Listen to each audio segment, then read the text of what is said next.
આ ભાગવતનો પ્રભાવ, આ ભાગવતની શક્તિ છે.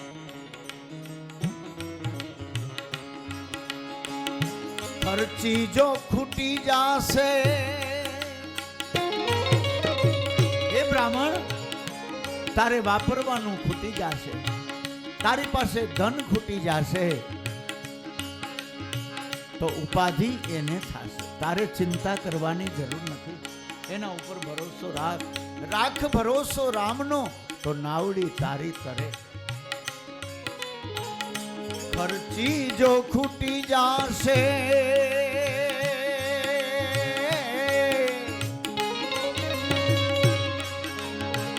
ઉપાધિ તો એને થાશે, ઉપાધિ તો એને થાશે, ઉપાધિ તો એને થાશે. સેવકનો સાચો ઈ,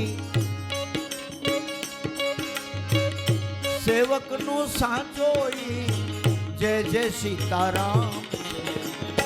હોળી વાલા રે તારી હોળી રે મારે મળવાની,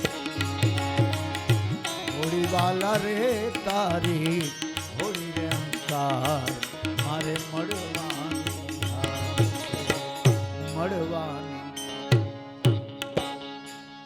જ્યારે ભાગવત જીવને આત્મકલ્યાણ તરફ દોરી જાય છે, ભક્તિથી તો માણસ ભરાય જ જાય છે. ભક્તિના અહંકારથી પણ માણસ પછી તો દૂર વહી જાય છે. પણ જેને બે કીર્તન આવડી જાય, કથાના બે શબ્દ આવડી જાય, બે ભજન આવડી જાય તો માણસ જાયલો ન જલાય કે મારા જેવો તો દુનિયામાં કોઈ નથી. ભક્તિનો અહંકાર ન આવવો જોઈએ. પ્રભુને માટે થોડુંક રમતા આવડી જાય, કરતાલ હાથમાં લેતા આવડી જાય તો પણ ગોપીઓને અહંકાર આવી જાય છે. નહીં માતાઓ, બહેનો, ભાઈઓ, જીવનમાં કોઈ જાતનો અહંકાર નહીં. કોણ બોલે છે, કોણ કરે છે કામ, કોણ કરાવે છે? બોલે એ બીજો નહીં, પરમેશ્વર પોતે. કાયા તો નાશવંત છે. જે ભગવાન બોલાવે છે, જેટલું ભગવાન કરાવે છે એટલું જ આપણાથી થઈ શકે. એથી વિશેષ કશું આપણે કરી શકતા નથી. નિરહંકારી બની અને પરમાત્માની ખૂબ જ ભક્તિ કરવી. અહીંયા બ્રાહ્મણની કથા આવે છે ભાગવતમાં. એ બ્રાહ્મણનું નામ છે આત્મદેવ નામનો બ્રાહ્મણ. કોઈ પુરાણ એવું નથી, કોઈ કથા એવી નથી કે જેમાં બ્રાહ્મણની કથા ન હોય. બેનો ઓલી બધી વાર્તાઓ વાંચે તો એમાં એક ગરીબ બ્રાહ્મણ હતો ને આમ હતું ને તેમ હતું ને બેનો હાથમાં ચોખા લઈને વાર્તા સાંભળતા હોય નદી કાંઠે બેઠા બેઠા. કોઈ પુરાણ એવું નથી કે જેમાં બ્રાહ્મણની કથા નથી. ભાગવતમાં બ્રાહ્મણની કથા છે. બ્રાહ્મણનું નામ છે આત્મદેવ નામનો બ્રાહ્મણ. આ બ્રાહ્મણને એક પત્ની છે. આ કથા બહુ સમજવા જેવી છે. બ્રાહ્મણને એક પત્ની છે જેનું નામ છે ધૂંધલી. આત્મદેવ એટલે કે આત્મા, આપણા શરીર ઉપરની કથા છે, આપણા દેહ ઉપરની કથા છે.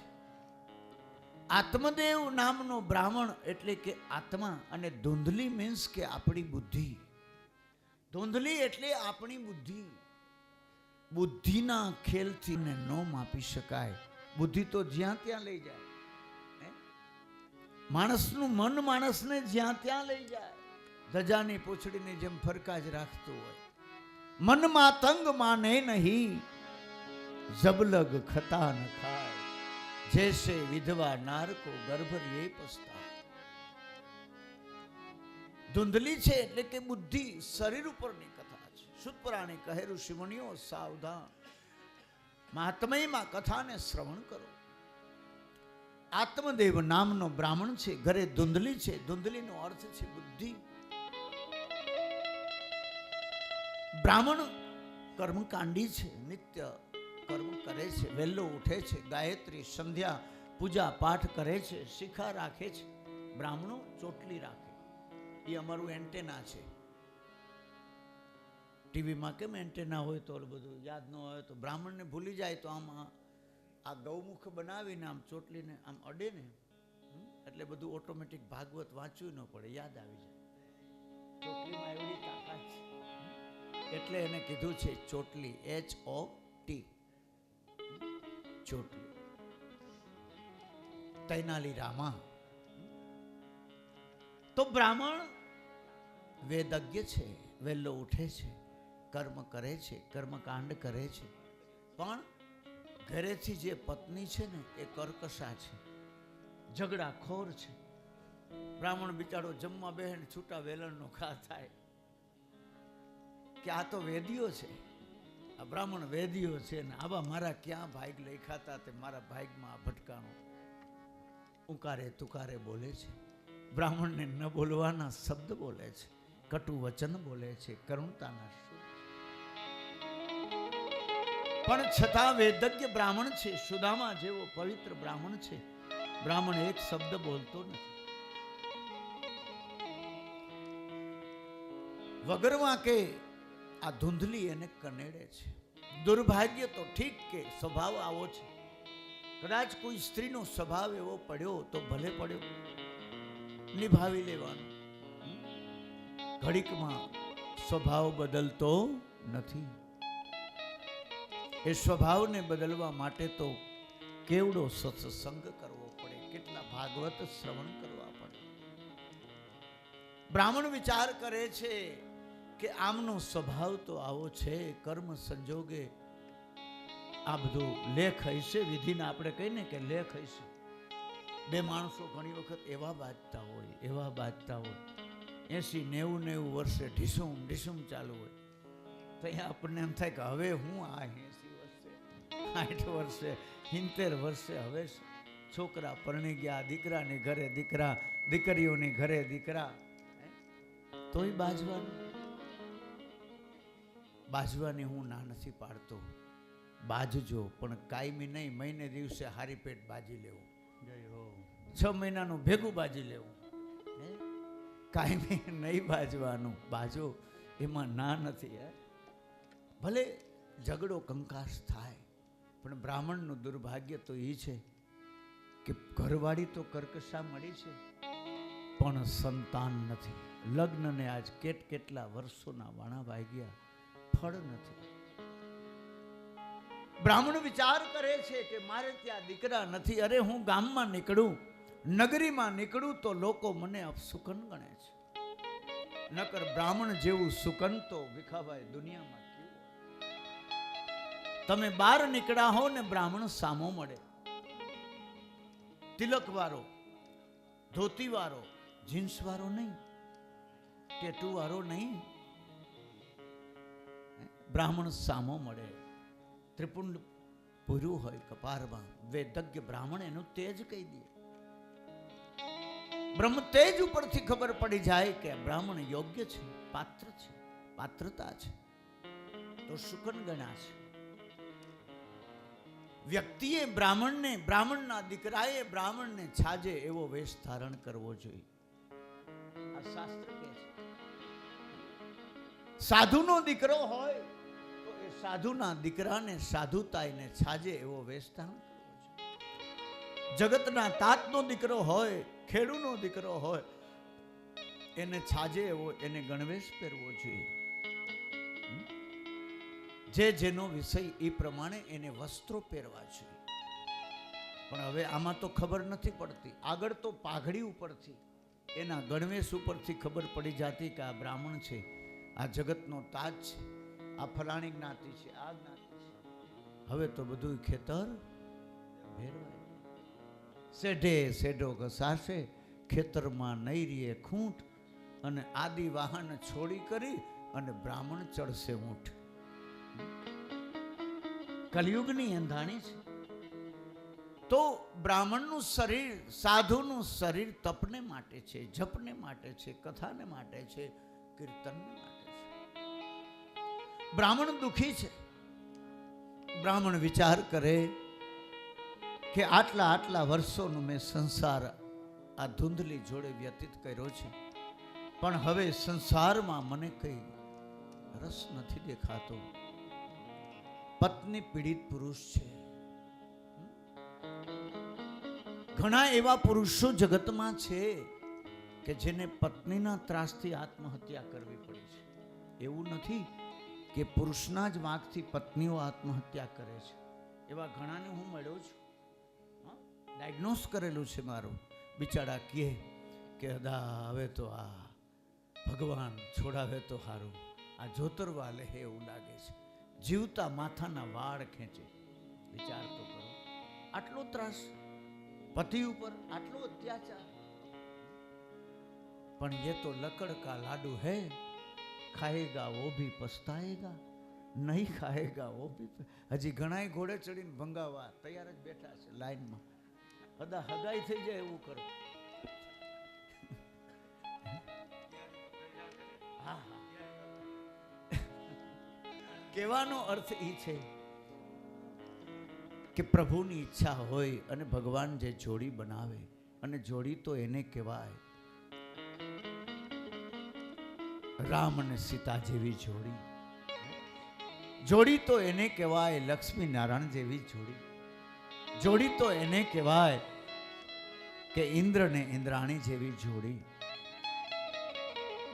અને એટલે જ બેનો કદાચ લગ્ન ગીતમાં એક ગાય છે, એવી રામ સીતાની સુંદર જોડી, અહો પ્રભુજી અમર રહો. એવા સીતાજીએ તપ કર્યા, તમે કર્યા છે ને? એવા સીતાજીએ તપ કર્યા, ત્યારે રામચંદ્ર સરીખા એને સ્વામી મળ્યા. એવી રામ સીતાની સુંદર જોડી, અહો પ્રભુજી અમર. બેનું ગીત ગાતા હોય, આવા સુંદર ભીખાભાઈ ગીત ગવાતા હોય તો જાનૈયા હોય ને, એ જાનડિયું તો એવા ગીત ગાતી હતી. હવે તો કોણ જાણે આવડતા હોય કે ન આવડતા હોય, પણ જાનમાં એ જાનડિયો હોય, સોડે શણગાર સજીને તૈયાર થયો હોય અને ગળાના કોયલની જેમ આમ અવાજ કાઢતી હોય, એવા સરસ મજાના બહેનો ગીતો ગાતી હોય. તો એ ગીતો ભાઈઓ સાંભળે ને, આ પુરુષો બધા સાંભળે ને, જાનમાં આવ્યા હોય, કેસરિયા સાફા બાંધ્યા હોય, એને એમ થાય 5-5 લાડવા વધારે ખાય. લગ્ન ગીત સાંભળવાને એ મજા છે. પરણી ગયા હોય ને 50 વર્ષ થઈ ગયા હોય ને, એને એમ થાય કે સારું મજા આવે એવું છે, પાછા ઘોડે ચડવા જેવું તો છે જ. અડપ થઈ જાય પાછી. એવા લગ્ન ગીતો કેવા સુંદર કે કણ રે કણ, આ બધા ગીતો મેં સાંભળ્યા છે. કંકણ માથે ચૂડી રે કણ રે કણ, શબ્દો જુઓ. કંકણ માથે ચૂડી રે લાડાની પાસે, લાડી દિશે છે રૂડી રે. અરે ક્યો ને ગોરી આવા તે તપ ક્યાં કર્યા રે, ક્યો ને ગોરી. ગોરી જવાબ દે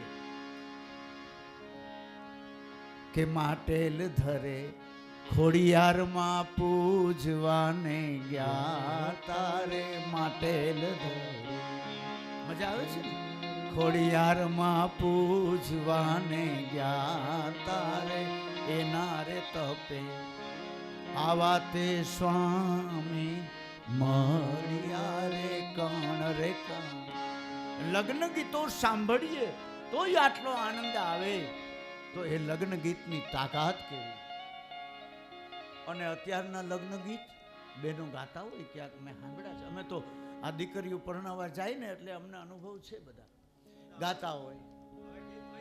હવે ગીત ગયા, હા સમય પલટી ગયો.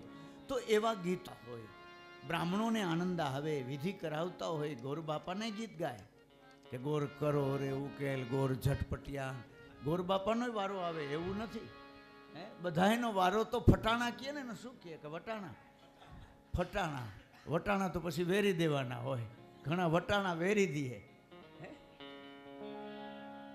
કહેવાનો સૂર્ય છે કે પ્રભુની ઈચ્છાથી આવો આનંદ, આવું નિર્માણ હોય, આવી કથા હોય તો ભગવાન કૃષ્ણને માટે તો આનંદ આનંદ ને આનંદ આપણા જીવનમાં ઉતારવાનો છે. આવા સુંદર ગીતો હતા. અત્યારના ગીત કેવા કે તેરે મન કી ગંગા મેરે મન કી જમના, બોલ બેની બોલ સાસરે જાવું છે કે નહીં. હવે બેની કદાચ ના પાડી દે કે નથી જાવું તો ઓલો 25 વીઘા વેચીને આવ્યો હોય એની શું દિશા થાય. બિચારા રાજકોટ મકાન લીધા હોય, 25 વીઘા તો વેચી નાખી હોય, અને પછી બેની ના પાડી દઈએ તો ના ન પડાય, સાસરે જાવું જ જોઈએ. દીકરી ઉંમરલાયક થાય, બાપની ફરજ એ છે કે દીકરી ઉંમરલાયક થાય તો બાપે પોતાની દીકરીને પીડા હાથ કરી દેવા જોઈએ, સાસરે વળાવી દેવી જોઈએ. આ શાસ્ત્રની આજ્ઞા છે. એટલા માટે દીકરો હોય કે દીકરી હોય, ભગવાન બધાને માટે આશીર્વચન તો આપે જ છે. પણ કરુણતાની વાત તો એ છે કે આત્મદેવ નામનો બ્રાહ્મણ છે એને દીકરા નથી, દીકરીઓ નથી. અરે દીકરા નથી એ પણ ચલાવી લે, પણ જે આતંક છે, જે ધૂંધલી એના ઉપર અત્યાચાર કરે છે, જેને ગાળો દે છે, જેને મારવા સુધી જાય છે, હાથ ઉપાડી લે છે. બે માણસ બાજતા હોય, શાબ્દિક યુદ્ધ તો સારું, હામું હામું બોલવાથી બાજુ એ સારું, પણ હાથ ઉપડી જાય એ ખરાબ છે. ઘણા મને કહેતા હોય ભીખાબા કે અદા તમે વાતો કરો છો પણ વાસણ ભેગા હોય તો ખખડે, અને વાસણ અભેરાયથી હેઠું પડી જાય તો એમાં ગોબોય પડે. ભલે ગોબા પડે, એમાં ના નથી, પણ એટલા બધા ગોબા ન પડવા જોઈ કે કંસારા બજારમાં ઓલો કંસારો ગોબા ન ઉપાડી શકે. કોર્ટમાં જઈને ઉભા હોય, છૂટાછેડા માટે, ડિવોર્સ માટે કોર્ટમાં જાય, કેસ ચાલે, ખાધા ખોરાકીના. પણ હું તો એમ માનું છું કે બે માણસનો ઝઘડો છે ને એ રાતના સપના જેવો હોવો જોઈએ. સપનું આવે અને સવારે આંખ ઉઘડે તો કાંઈ નહીં, હસી લેવાનું. આમ દાંત કાઢતા તો આવડે ને એકબીજા. પતિને મધુર વચનથી બોલાય, મીઠું બોલાય, એ પધારો, આવો, બિરાજો. ત્યાં તો એ પાણી પાણી થઈ જાય, એ ફણીતર ઓગરી જાય, આખે આખો બરફ જેમ ઓગરે એમ ઓગરી જાય. પધારો પધારો આમ બોલાય. એમાં છે નહીં કાંઈ શીખવા જેવું, થોડુંક શીખવાડી પણ દઉં. બે માણસનો ઝઘડો. એક ગોરબાપા હતા, બ્રાહ્મણની કથા આવે છે ને એટલે કહી દઉં, અને એક ગોરાણીમાં. હવે બેયને હાડનો પ્રેમ તો ખૂબ, પણ બાયજા રાખે. બાજે ને પાછું વળી સમાધાન થઈ જાય, બાજે ને વળી કલાક 2 કલાકમાં સમાધાન થઈ જાય. એમાં કુદરતને કરવું કે એક વખત એટલું બધું ગોરાણીમાંને માઠું લાગી ગયું. માઠું લાગી જાય ને એવું ગમે એ બાબતમાં કંઈક માઠું લાગી ગયું, અને કંઈક પીળી વસ્તુમાં જ કે જટ જાવો, ચંદન હાર લાવો. સોનું તો બહેનોને પ્રિય જ હોય. ઘૂંઘટ હું નહીં ખોલું, અને ઘૂંઘટો હૈયા જેવડો લાજનો ઘૂંઘટો કાઢી ગોરાણીમાં છણકો કરી રિહાઈને બેહી ગયા. અને આવી ઠંડી, પોષ મહિનાની, માગસર મહિનાની કડકડતી ઠંડી. બહેનો 1 દી 2 દી ગોરાણીમાં પીરસે ખરા, પણ બધા દાળ શાકના તપેલા મૂકીને છણકો કરીને ભયા છે, જોવે નહીં. આમ ગોરબાપા બિચારા ખાઈ લે ને એનો જીવ બરે. બે માણસને હાડનો પ્રેમ તો છે જ. બિચારા ખાય પણ ખાવું ભાવે નહીં. 1 દિવસ 2 દિવસ 3 દિવસ અબોલા થઈ ગયા, એકબીજા બોલે નહીં, ચાલે નહીં.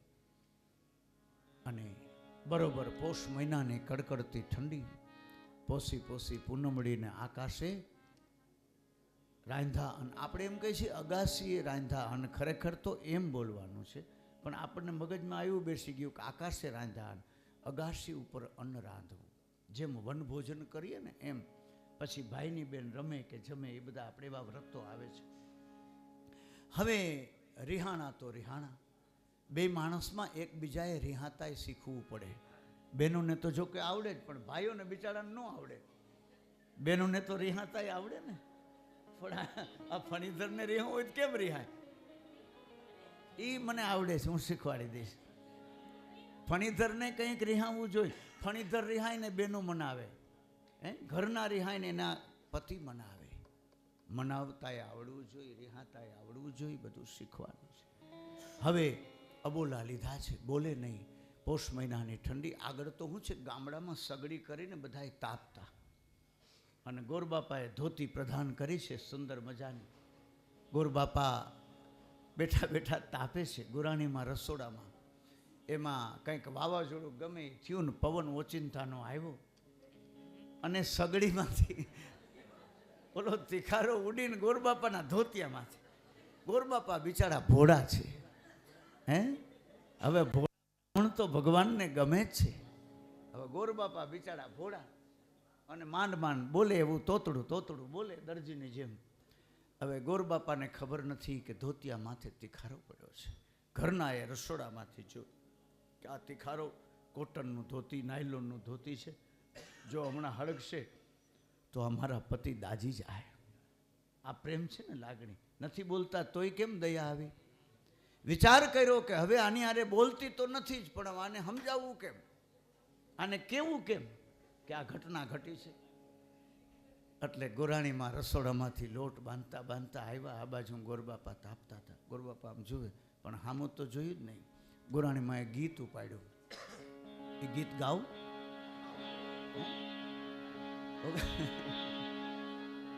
હા, ગોરાણીમાં એ ગીત ગાયું. એ કોકનું ધોતિયું બળે એમાં આપણું શું જાય, કોકનું ધોતિયું બળે એમાં આપણું શું જાય. હવે આ ગીત ગાતા ગાતા ગોરાણીમાં બરોબર નીકળ્યા અને ગોરબાપા સાંભળી ગયા. ગોરબાપાને ખબર પડી કે આ તો મારા ધોતિયા ઉપર જ આ તણખો. ઝટ દઈને તણખો ખેરી નાખ્યો, ધોતિયું ઠારી નાખ્યું ને ગોરાણીમાં સામે જોયું. ખડખડાટ હસી પડ્યા. ગોરબાપાએ હસ્યા, ગોરાણી હસ્યા અને સમાધાન થઈ ગયું. જય હો. આવું કાંઈ હોય તો ગીત શીખી જાજો, ગીત ગાવું. કહેવાનો સુર એ છે. પણ અહીંયા તો બ્રાહ્મણ અને બ્રાહ્મણી અત્યાચારી છે, બ્રાહ્મણ પવિત્ર છે. એક દિવસનો સમય છે. બ્રાહ્મણે વિચાર કર્યો કે હવે આ ઝંઝટમાંથી મારે છૂટી જવું છે. આજ મારા દેહનું બલિદાન આપી દઉં. એ આત્મદેવ નામનો બ્રાહ્મણ સરોવરને કિનારે ગયો. ઊંડું ઊંડું સરોવરનું જલ છે. બ્રાહ્મણ દોટ મૂકી વિચાર કરે છે કે જળ સમાધિ લઈ લઉં. આ સંસારનું આ દુઃખ મારાથી હવે જોવાતું નથી. જ્યાં બ્રાહ્મણ એ સરોવરમાં પડવા જાય ને ત્યાં તો એક સંત ખંભે ઝોલી રહી ગઈ છે. બાપ, સંતની વાત. પારસ ઓર સંત में તું બડો અંતરો જાણ, પારસ લોહે કો કંચન કરે, સંત કરે આપ સમાન. સંત છે ને એના જેવો બનાવી દીધો. સંતે દોટ મૂકી બ્રાહ્મણનું બાવડું પકડી લીધું. અને એટલા માટે આજ આ સંતની ભૂમિ ઉપર આપણે બેઠા છીએ. અહીંયા તો હજારો લાખો ને કરોડોની સંખ્યામાં રામ ભક્તો બની ગયા છે. એવા સંતો અહીંયા થઈ ગયા છે. એ ભૂમિ ઉપર આપણે બેઠા છે. જે ભૂમિ ઉપર બેઠા છે એ ભૂમિ ઉપર આપણે સંતને યાદ કરવા પડે. અને સંતપણા સાહેબ એમનેમ નથી મળતા. નથી મફતમાં એ જી મળતા એના, એ મૂલ ચૂકવવા પડતા સાધુને. સંતપણા રે એ મનવા નથી મફતમાં મળતા. ભરી સભામાં એ કોઈ વેચાણા અને કોઈ તેલ કડામાં તરતા. આ જગત છે કે જે જગત તમને ફૂલનો હાર પહેરાવે છે એ જ જગત ખાહડાને હાર એક દી પહેરાવે. ભરી સભામાં એ જી કોઈ વેચાણા રામ રામ, અને કોઈ તેલ કડામાં તરતા, ઘરની નારીને દાનમાં દેતા,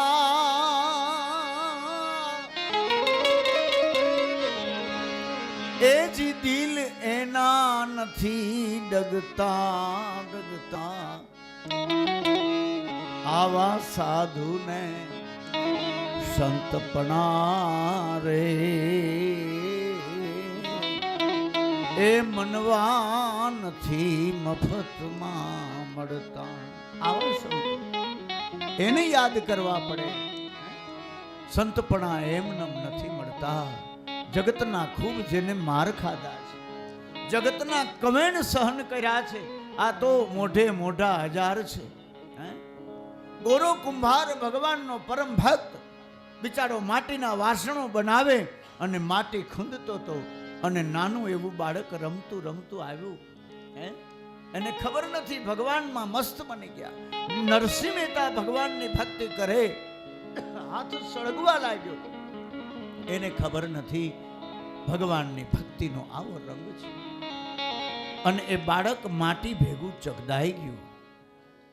અને તેથી એ ભગત ગોરો કુંભાર એવું કહેતો હતો કે પ્રભુ આ જગતનું મોઢે મોઢું હજાર છે, હું આજ ભગત બની અને આજ દુનિયામાં વિહરું છું, તમારું ભજન કરું છું. આ મારા પગથી બાળક ચગદાઈ ગયું અને જગતને હું જવાબ શું દઈશ? મોઢે મોઢા હજાર. ભગવાન કાળિયો ઠાકર સાક્ષાત આવીને બાળકને બેઠું કર્યું. આ ભક્તની પરંપરા છે.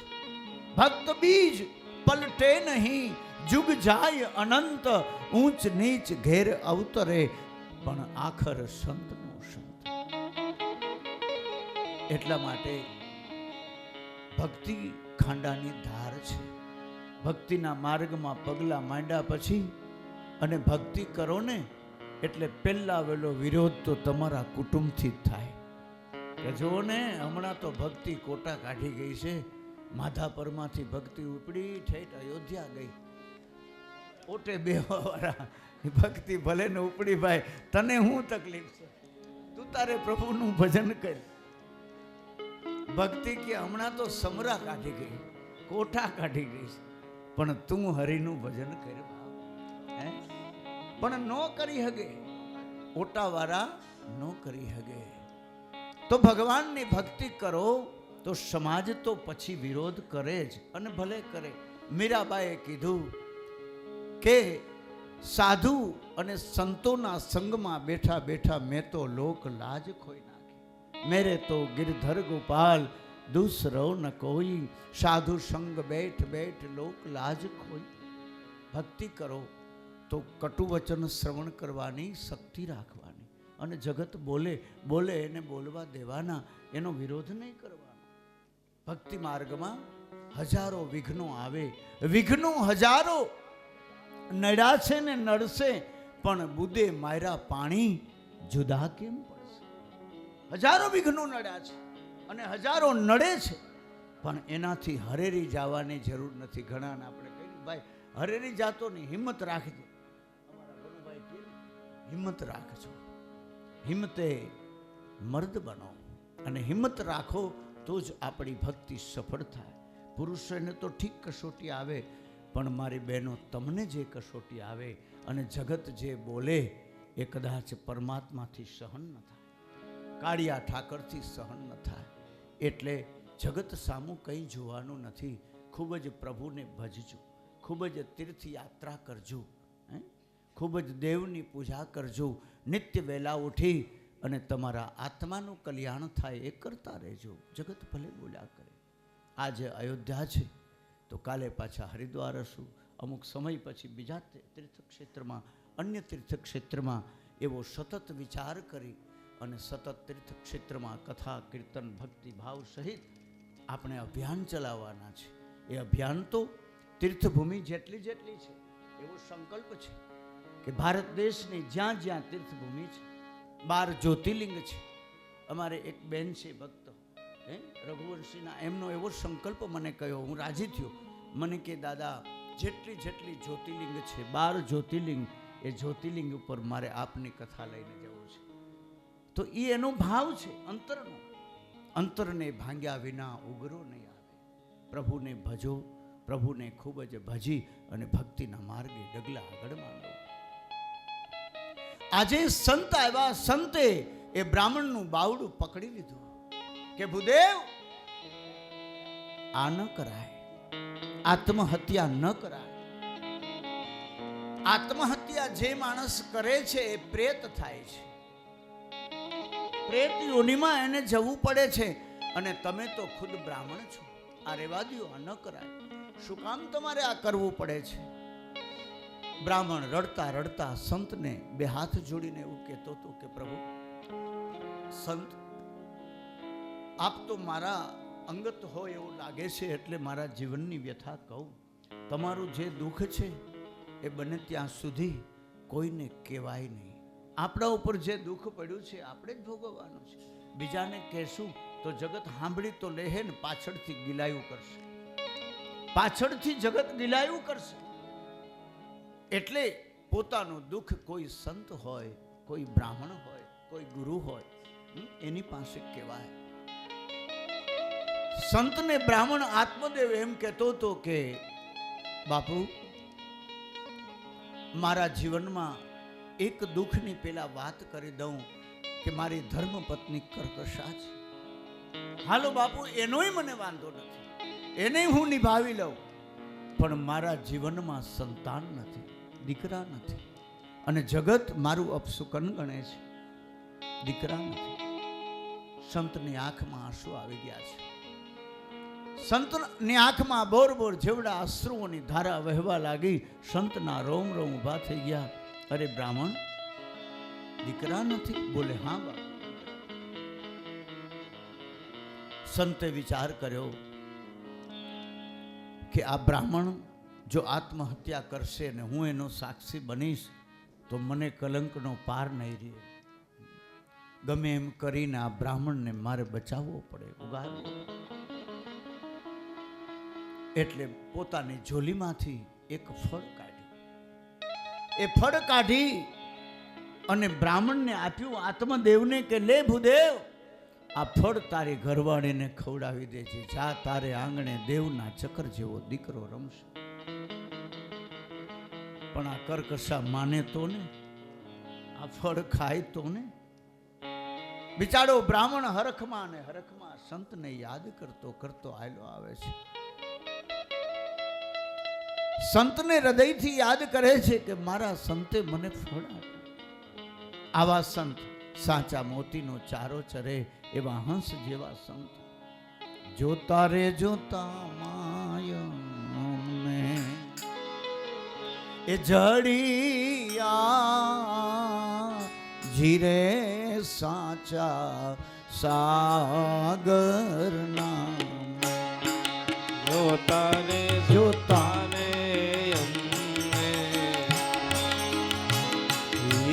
જડિયા રે રે સાચા સાગર નામ. લીલા લીલા મોતી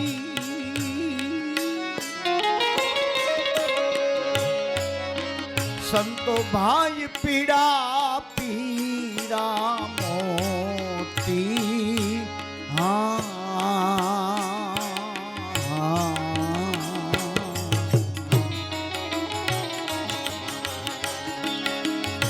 ગગન મંડળમાં હીરાલો જીરે સાચા સાગર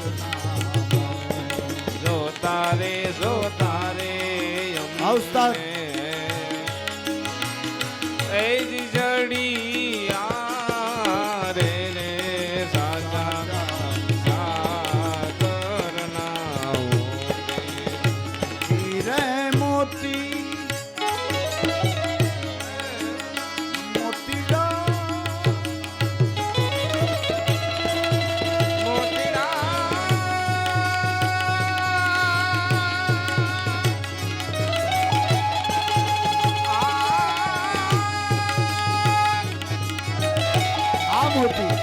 સાચા સાગરના મોતી ઈ રે મોતી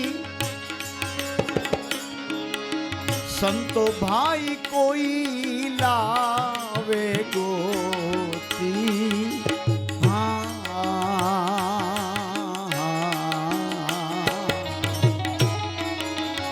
એનો રે બની જાવ હું દાસજી રે સાચા જો તારે મને જડિયાજી રે આવા સાચા મોતી મોતી ફળ લઈ અને બ્રાહ્મણ ઘરે આવ્યો. ગોરાણીને કીધું ધૂંધળીને કે એક સંતને સાધુનું આપેલું આ ફળ છે, લે આજે જ્યાં આપણા આંગણે દીકરા રમશે. ધૂંધળી મનમાં વિચાર કરે, આમ તો એની બનાવટ કરી કે આને તો બીજો કાંઈ ધંધો જ નથી, આવા ફળ તો લ્યાવ્યા રાખે ને દોડા રાખે, પણ આ જો હું ફળ ખાવ તો મને ઓધાન રહીએ, બાળક રહીએ. અને એ બાળક 9 માસ સુધી એનો વજન ઉપાડી અને પ્રસૂતાની પીડા સહન કરવી, એ પ્રસૂતાની પીડા મારે સહન નથી કરવી. જુઓ, મનમાં વિચાર કર્યો કે આ ફળ અત્યારે તો આને કહું કે હું ખાઈ જઈશ, આમ રાખી દઉં. એક બાજુ હંગરીને ફળ એને રાખી દીધું. બીજા દિવસે એની સગી બેન આંટો દેવા આવી. બેન તો બેનની ઘરે આંટો દેવા આવે ને, બેનો સ્વભાવ તો હરખા જ હોય, એક જનેતાની બે બેનડીઓ હોય એટલે કે બેન કેમ છે, શું કરે છે મારા હાથે? એ કે એને ધંધો જ નથી, હમણાં કોઈક સાધુ પાસેથી ફળ લઈ આવ્યા છે ખાવા માટે. એ કે કાંઈ ધંધો ન કરાય, મારા ઉદરમાં બાળક છે, એ અમુક સમયે તારે નાટક કરવાનું, કે તને બાળક ગર્ભ રહ્યો છે એવું તારે નાટક કરવાનું, બાકી કાંઈ ખાવું નથી. અને આ રીતે તું નાટક કરજે. નાટકની વાત આવે એટલે તો બહેનોને આવડે છે, નાટક તો આવડે છે, શીખી જવાનું. ન આવડે તો મંડી નાટક કરવા. એટલે પેલા બ્રાહ્મણને એમ કે હાશ, મારા ઘરે સારા દિવસો ચાલુ થયા, ભગવાને મારા ઉપર દયા કરી. ભોળડો બ્રાહ્મણ છે, એને ક્યાં કાંઈ ખબર છે. પેલી બેન એવું સમજાવીને ગઈ કે આ ફળ તું ખાતી નહીં, અને મારા ઉદરથી જે બાળક થશે એ રાતના અંધારામાં હું તારી ગોદમાં મેલી જઈશ, એ તને હું આપી દઈશ. અને આ ફળ છે ને, એ ફળ તું આપણા આંગણે, તારા આંગણે જે ગાય બાંધી છે ને, દેશી ગાય હતી. જુઓ, આપણે કહીને ગાયની શક્તિ શું છે. ફાફડા કાનવાળી દેશી ગાય, એ ગાયના કાન ડોકેથી અડાડો ને તો બે કાન અડી જાય. ગીર ગા જેવી ગા, કેવી ગાય. હવે એ ફળ હતું સાહેબ, એ ફળ ગાયને દઈ દીધું. ગાય તો ફળ ફળ કરતી, એ ફળને ચાવી ગઈ. મહિનો, 1 મહિનો, 2 મહિના, 3 મહિના થયા. વાં ઓધાન પાકવા લાગ્યું. અહીંયા ધૂંધળીએ નાટક શરૂ કર્યા. બરોબર બધો સમય અનુકૂળ આવ્યો. વાં બાળકનો જન્મ થયો. અને ઓલી રાતના અંધારામાં એની ગોદમાં મૂકી, બેનની ગોદમાં મૂકી અને અંધારામાં નીકળી ગઈ બેન. સવાર પડ્યું તા પેલી ગાયને ફળ આપ્યું હતું. એ ગાયે એક બાળકને જન્મ આપ્યો. એ બાળક જે જન્મું, એ બાળકના કાન ગાય જેવા હતા. ગો એટલે ગાય અને કર્ણ એટલે કાન, ગોકર્ણ. એ બાળકનું નામ રાખ્યું ગો એટલે ગાય અને કર્ણ એટલે કાન, ગોકર્ણ નામ રાખ્યું. આ બાજુ ઉછીનું લીધેલું બાળક, માગેલા છોકરા ન્યાલ કરે, ઉછીનું લીધેલું બાળક એ માંડ્યું રડવા, હુઆ હુઆ હુઆ. ત્યાં તો બ્રાહ્મણ માંડ્યો નાચવા. મારા આંગણે ભગવાને પુત્ર આપ્યો, મારા આંગણે પુત્ર આપ્યો, પુત્ર આપ્યો. પણ એને ખબર નથી કે પુત્રના પગ પારણે અને વહુના પગ. એમ તો બધા જાણ ભેદું છે, ખબર તો બધાને છે. એ વિષ્ણોરી પ્રવેશ કરે ને ત્યાં જ ખબર પડી જાય કે આ શું કરવાની છે. બાળક ઘોડિયામાં હૂતો હોય, નીચે ઉતરીને ગોઠણિયા ભરે હાલે ને મકોડા ને જીવડા મારવા માંડે ત્યાં જ ખબર પડી જાય કે આ કાઠલા જ જાળવાનો છે મોટો થઈ. હે પુત્રના પગ પારણે અને વહુના પગ બારણે. એ જે બાળક હતું ઉછીનું લીધેલું બેન પાસેથી, બ્રાહ્મણને ખબર નથી. એ બાળકનું નામ રાખ્યું ધંધુકારી. બધે ધુવાળા કાઢે એવો ધંધુકારી. હે એ ધંધુકારી મોટો થયો. આ તરફ ગાયે જે પોતાના કોઠેથી જન્મ આપ્યો એ ગોકર્ણ મહારાજે મોટા થયા. બંને ભાઈઓ જોડે ધીરે ધીરે આમ રમતા રમતા, પણ એકની દિશા ઉત્તર ને એકની દિશા દક્ષિણ છે. ગોકર્ણ છે ભગવાનના પરમ ભક્ત બને છે, અને ધંધુકારી છે એ ન કરવાના કર્મમાં ફસાય છે. જેવો માણસ હોય ને એવા એના મિત્રો થાય. શાસ્ત્રમાં એ પણ લખ્યું છે કે જેવો વેવાય હોય ને એવો જ એને સામો વેવાય મળે. વેવાય લોભી હોય તો લોભી મળે, મોટા મનનો હોય તો મોટા મનનો વેવાય મળે. એ કુદરતી છે. એટલે ગોકર્ણ મહારાજ મોટા થયા, પણ ધંધુકારીનો આતંક ધીરે ધીરે શેરીઓમાં વધવા લાગ્યો. ફરિયામાંથી શેરીમાં, અને વ્યસનને આધિ બની ગયો. ન ખાવાનું ખાવા લાગ્યો, ન પીવાનું પીવા લાગ્યો. શરાબ પીનારો મહાપાપી છે. ભાગવતમાં એવું લખ્યું છે કે ન ખાવાનું ખાવું. હિન્દુનો પુત્ર હોય, હિન્દુનો દીકરો હોય, એ કદી અખાજ ન ખાય. ભૂખ્યા ભલે દેહ પડી જાય, પણ ન થવું માંસનો આહારી. તો ન ખાવાનું ખાવા લાગ્યો, ન પીવાનું પીવા લાગ્યો. એને હિસાબે એના વિચારો બહુ ખરાબ થયા. પછી તો જેવા વિચારો છે એવા મિત્રો બન્યા. મિત્રોના સંગની અંદર ન કરવાના કર્મ કરવા લાગ્યો. કંચનમાં ફસાયો. કંચન એટલે કે સોનું. કીર્તિમાં ફસાયો. કીર્તિ એટલે વાહ વાહ. અને કામિનીમાં ફસાયો. કંચન, આ બધું કથી મિથુન રાશિ. ક છ, કચ્છ અને ઘ મિથુન રાશિ છે. કંચન, કીર્તિ અને કામિની. કામિની મીન્સ મગર. પાણીમાં જે રહેતી હોય ને એને મગર કહેવાય. એ મગર જેનો પગ પકડે એ પછી હાથી હોય તો એ ભલે, ગમે એ હોય તો એ ભલે, ઘડીકમાં એ પગ મૂકે નહીં. તો આ ધંધુકારી આ ત્રણેય વસ્તુમાં ફસાયો. જુગાર રમવા લાગ્યો, ન કરવાના કર્મ કરવા લાગ્યો, લોકોને મારવા લાગ્યો, અને મા બાપને મારવા લાગ્યો, ધૂંધળીને મારવા લાગ્યો. ધૂંધળી વિચાર કરે કે આ ધંધો ખોટો થઈ ગયો છે, આ ન કર્યું હોત તો સારું હતું. એ ધૂંધળીને મારે, આત્મદેવને મારે. અને આત્મદેવ તો એક વખત વિચાર કરે કે હવે શું કરવું. પોતે જંગલમાં નીકળી ગયા. મહારાજ ગોકર્ણ આત્મદેવને વંદન કરી ગૌ માતાને પરિક્રમા કરે છે, ગાયને પરિક્રમા કરે છે. અમે તો ગૌ કથાય કરીએ છીએ. ભગવાને શક્તિ આપી હોય તો ઘરમાં એકાદી ગાય રાખજો. જો કે હવે તો આ બધા બંગલા, આમાં રાખવી ક્યાં ગાય? એમ નહીં, ગાય ન રાખી તો કાંઈ નહીં, પણ કૂતરા તો કોઈ દી બંગલામાં રાખવા જ નહીં. લોકો ગાયને પ્રેમ નથી કરતા, કૂતરાને પ્રેમ કરે છે. એ આપણું દુર્ભાગ્ય છે.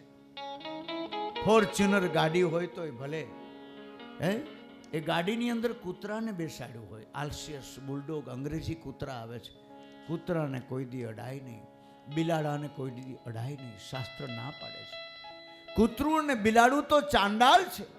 કૂતરું ઉલટી કરીને ચાટે છે, બિલાડું ઉલટી કરીને ચાટે છે. એટલે કૂતરાને ઘરમાં ન રખાય. પણ આપ તો જુઓ છો ને, મહાનગરોમાં મોટા મોટા બંગલાઓની અંદર આપણે જોઈ કૂતરાથી સાવધાન. પણ ક્યાં? કૂતરાઓને લોકો આટલો પ્રેમ કરે છે. આ 28માં કલયુગમાં એનો અર્થ એ છે કે અહીંથી ગયા પછી થવાના છે. આટલે જ પ્રેમ કરે છે ને. ભગવાને શક્તિ આપી હોય તો ગૌશાળામાં, ભલે ઘરના આંગણે ગાય નો રાખીએ તો કાંઈ નહીં. આગળ તો દીકરી સાસરે જાય ને ત્યારે દીકરીને ગાય એક ધામણી આપતા. ભેંસ હોય તો એકાદી પાડી ધામણી આપતા કે નહીં? મારા મેરેજ થયા તો મારા સસરાએ મને 2 વાછડીઓ આપી હતી. આ એને હિસાબે કદાચ ભાગવત આવ્યું હોય. મારા જ આંગણે 20 વર્ષ મેં ગાયના છાણમાં તો લક્ષ્મીજીનો વાસ છે. 20 વર્ષ મારા જ આંગણે એ ગાયોની મેં સેવા કરી. વેલો હજી નીકળવામાં છે, ઘણાને મેં આપી છે ગાયો. તો ગૌ સેવાથી ભાગવત આવે, ગૌ સેવાથી આત્માનું કલ્યાણ થાય.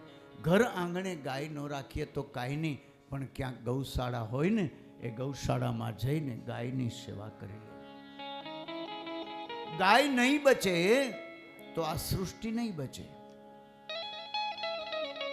ગાય છે પૃથ્વી છે, અહીંયા કથા આવશે. ગાય છે પૃથ્વી છે અને બળદ છે ધર્મ છે.